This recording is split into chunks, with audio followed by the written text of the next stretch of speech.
Pemirsa, Presiden Prabowo Subianto sudah resmi melantik 961 kepala daerah yang mana pelantikan ini berlangsung di Istana Kepresidenan Jakarta. Pemirsa, kami akan berbincang kembali bersama dengan Ustadz Dasat Latif yang masih terhubung dengan kami. Assalamualaikum Ustadz. Ini tadi sudah resmi Waalaikumsalam warahmatullahi dilantik ya Ustadz ya. Bagaimana kemudian para pemimpin ini ke depannya bisa memimpin dengan adil, bijaksana, bersih ya sesuai dengan asta-cita dari Presiden Prabowo Subianto? Ya, seperti amanah Pak Presiden tadi adalah abdi negara, abdi rakyat. Berarti kalau abdi jangan ada mental penguasa. Mental yang harus ditanamkan adalah mental kepemimpinan. Kepemimpinan itu mengarahkan, kepemimpinan itu mewujudkan kesejahteraan umum. Maka yang pertama harus dia lakukan adalah menghilangkan mental-mental feodalis, mental-mental penguasa. Yang ada haruslah mental kepemimpinan. Yang kedua, membentuk tim kerja yang solid, bukan tim kerja yang cari muka. Harus mendapatkan tim kerja yang betul-betul sama visi misi yang mau mengabdi. Kalau dulu zaman Pak Harto ada disebut baper jakat yang saat ini sudah tidak terlalu difungsikan. Mereka yang diangkat untuk menjadi kepala dinas dan seterusnya adalah betul-betul mereka yang kompeten, bukan pencari mulat, bukan pencari muka, pencari proyek ataupun penjilat. Ini yang bisa merusak negara. Kemudian yang berikutnya lagi harus memanfaatkan sumber daya daerah semaksimal mungkin. Tentu sumber daya daerah kita beda-beda. Kalau misalnya di Bali sumber daya prioritasnya adalah pariwisata, maka kepala daerah bagaimana memikirkan pariwisata ini maju. Lain lagi kalau di Kalimantan Timur. Kalimantan Timur kita kenal dengan banyaknya sumber daya alam, batu bara dan lain sebagainya. Maka sumber daya batu bara ini harus dimanfaatkan sebesar-besarnya untuk kepentingan masyarakat. Yang kalau dalam perusahaan kita kenal dengan memberdayakan masyarakat lokal. Jangan sampai sumber daya lokal terabaikan dan banyak mendapatkan sumber daya pekerja dari luar. Ini tentu akan menjadi pemicu kecemburuan sosial. Dan kecemburuan sosial ini selalu kita lihat akan meresahkan masyarakat dan pada akhirnya akan menimbulkan konflik. Ya, sumber daya alam harus dikelola yang sebesar-besarnya seperti amanah konstitusi, digunakan sebesar-besarnya untuk kepentingan rakyat. Kemudian tantangan kebesarnya lagi adalah itu menciptakan akhlak dan budi pekerti. Di mana kita lihat, di mana rumah tangga banyak yang berantakan gara-gara pinjol. Ya, di mana banyak ada apalagi judi online. Ini tantangan-tantangan kepala daerah yang harus mereka pikirkan, sebab ini adalah fenomena sosial baru, pinjaman online dan judi online.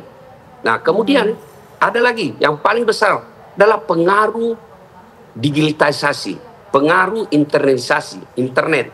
Ini bisa kalau dia ibaratnya dia seperti pisau bermata dua. Yeah. Kalau dia disalahgunakan, dia bisa merusak. Tapi kalau digunakan secara sebaik-baiknya akan meningkatkan sumber daya manusia di daerah masing-masing. Itu yang harusnya dimanfaatkan ya Ustadz ya. Jadi dengan dilantiknya ini bersama serentak semoga para pemimpin ini bisa menghilangkan mental-mental penguasa namun justru kepemimpinannya ini dipertajam lagi. Terima kasih Ustadz Dasat Latif sudah bergabung bersama dengan kami. Sehat selalu Ustadz. Assalamualaikum. Waalaikumsalam. Pemirsa, kami masih akan menemani Anda pemirsa dalam kabar khusus pelantikan kepala daerah serentak. Namun kita akan jeda terlebih dahulu, usai jeda kami kembali. Masih di kabar khusus pelantikan kepala daerah serentak pemirsa, tadi sudah dilantik langsung oleh Presiden Prabowo Subianto. Saya masih bersama dengan Ibu Siti Zuhroh, peneliti utama BRIN. Bu Siti, ini dari arahan yang disampaikan oleh Presiden Prabowo Subianto, pesan penting apa yang perlu dicatat ya oleh para pemimpin daerah yang tadi dilantik? Iya, bagus sekali tadi itu poin-poin penting yang patut itu pengingat ya. Jadi Pak Prabowo sebagai presiden memberikan mengingatkan kembali bahwa negara Indonesia ini negara besar gitu ya, masyarakatnya yang majemuk. Lalu juga mengingatkan bahwa kepala-kepala daerah dan wakilnya ini dipilih secara langsung oleh rakyat.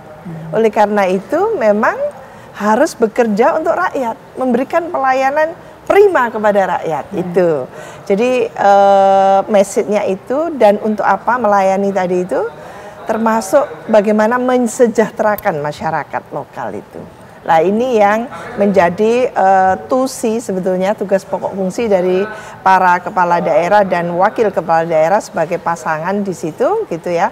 Bagaimana roda pembangunan itu digelindingkan sedemikian rupa, meskipun notabene nanti adalah anggarannya tidak terlalu besar gitu ya. Jadi dengan anggaran yang cukup tadi itu mungkin pembangunan, dinamisasi ekonomi dicarikan sedemikian rupa yang mestinya melibatkan gitu ya masyarakat. Jadi kerjasama harus diciptakan oleh Pemda dalam hal ini untuk mendinamisasi perekonomian daerah, untuk bagaimana agar pembangunan yang inline dengan cita-citanya Pak Prabowo tadi itu tentunya bagus sekali. Jadi intinya ujung-ujungnya adalah membangun daerah. Jadi kalau di nasional menjadi tugasnya Pak Prabowo gitu ya, bagaimana membawa negara ini maju, mengeliminasi gitu ya, mengurangi secara signifikan jumlah penduduk miskin, pengangguran juga, stunting juga gitu ya. Digantikan dengan tentu gitu ya, hadirnya pembangunan yang berkualitas, khususnya di dua hal, yaitu kesehatan dan pendidikan. Nah, dan ujung-ujungnya adalah bagaimana memberikan, katakan gitu ya, satu kesejahteraan itu yang paling kurang tidak mungkin itu dilakukan sendiri oleh kepala-kepala daerah atau oleh Pemda, selain memang melibatkan semaksimal mungkin, mengkapitalisasi sebesar-besarnya gitu ya, semua elemen-elemen yang ada di daerah untuk ikut membangun secara bersama. Jadi supaya apa? Di situ nanti local state dan local society gitu ya, istilahnya teorinya itu saling empowering, saling memperkuat, sehingga dana-dana yang dimiliki oleh daerah-daerah ini betul-betul tertuju untuk pembangunan. Jadi kalau sudah fokusnya untuk meningkatkan kualitas pelayanan publik gitu ya, karena sebetulnya daerah itu menjadi daerah pelayan kan gitu ya, melayani dan sebagainya, maka jumlah nominal anggaran yang untuk pembangunan itu akan jauh lebih besar. Nah, kalau sudah jauh lebih besar, maka dana-dana yang kemungkinan bocor gitu ya, atau mungkin terambil untuk yang penyimpangan itu menjadi mengecil sendiri. Nah itu yang kelihatannya diharapkan terjadi ya, yang diharapkan oleh Pak Presiden tadi itu. Jadi bagaimana menjadi kepala daerah pelayan. Pemda ini melayani masyarakat, mensejahterakan masyarakat, dan itu sudah tadi oleh Pak Ustadz Dasat ya disebutkan. Ada itu di Pancasila, gitu kan? Betul. Jadi memang niat baik dari Presiden Prabowo Subianto, kemudian yang sudah tertuang di Astacita juga harus bisa diterjemahkan ya, disambut dengan baik oleh para pemimpin di daerah ya, yang lebih bawah lagi tentunya, lebih dekat lagi dengan rakyat. Betul, diimplementasikan, diwujudkan secara konkret, sehingga betul-betul nantinya mungkin 1 tahun terakhir ini kita bisa melihat gitu, bagaimana roadmap pembangunan di Pemda-Pemda itu, di daerah-daerah itu, yang menunjukkan peningkatan kesejahteraan masyarakat. Jadi apakah itu karena mungkin sasaran dari apa istilahnya itu makan siang bergizi, makan bergizi gratis tadi itu mendapatkan satu katakan kemanfaatan yang besar. Karena apa?